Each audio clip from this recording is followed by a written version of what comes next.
So ito yung mga orders online, hindi na rin yung mga packing slip nila, hindi pa pala ito kompleto. So aayusin natin. Pag sa website kasi, kung merong pre-workout, meron kang pre-rebill at saka packing list.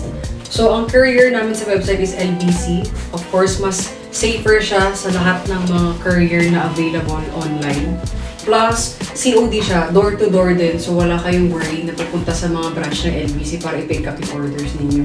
So ito, bago to, hindi pa handa yung order niya. Ang order niya is isang orchis na candle.